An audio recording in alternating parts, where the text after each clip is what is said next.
Hi everyone, my name is Ashlyn Varner, and this is part 2 from my presentation on SonoBuddy, where I will go over information and technology and my financial plan.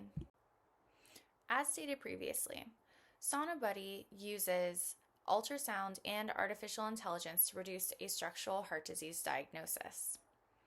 So with that, ultrasound is nothing new to the medical field. It's been used for roughly 70 years in diagnostic imaging. Sonographers currently utilize a non-imaging transducer, seen above, and it's called a peed-off transducer. What that does is strictly listen to the heart and does not produce an image.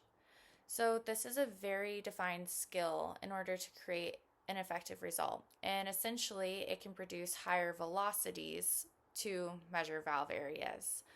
Sonographers are unable to view the heart as they're using this peed-off transducer, which allows them to rely only on the sound of what each murmur makes in order to get the correct velocity.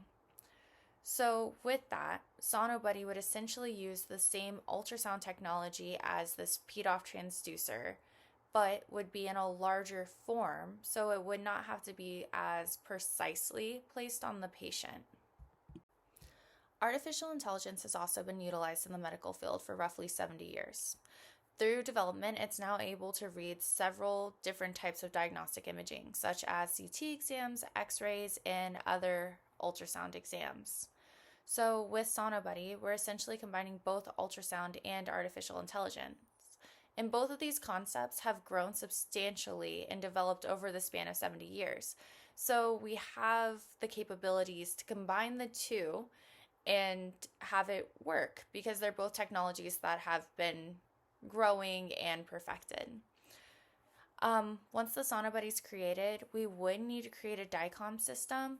This would be for the results to transmit into the patient's chart as well as keep a tracking on prior exams that have been used with SonoBuddy. Maybe we could see if things have gotten better or worse for the patient as well. And this is also used so all providers who are working with the patient are able to view the results. All right, so let's dive into my financial plan. So I'm going to talk about fundraising and research development grants, and this will create prototypes as well as any legal costs for patents and licensing.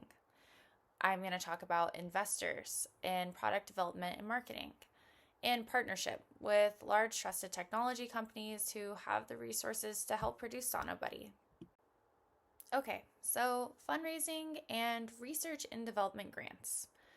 There are currently several opportunities provided through Arizona State University to help start up a company if you have an innovation. So I will present my innovation to ASU's Venture Devils or SkySong Innovations. This will help patent and licensing costs and potentially the cost to help me create a prototype. This will also help me get off the ground with my innovation. So investors. Once I've developed a prototype and a clear financial plan for development of SonoBuddy, this would be for the cost of the resources to create it and any other finances that would go into marketing. I'll be able to seek investors and provide them a realistic financial ask and percentage of my company. I will develop connections through the ASU resources that were provided as well, and hopefully develop connections as I'm talking to other people in the industry. These investors will have their money be used for generating development and marketing of SonoBuddy to get the product out there in hospitals or other healthcare facilities. Finally, a large financial option for me could be through partnership. So SonoBuddy provides the potential to partnership with trusted development companies such as Philips or GE. So these companies can provide me the financial resources that would keep up with the production demand and keep SonoBuddy going. Here are my references, and thank you so much for listening to the second part of my presentation.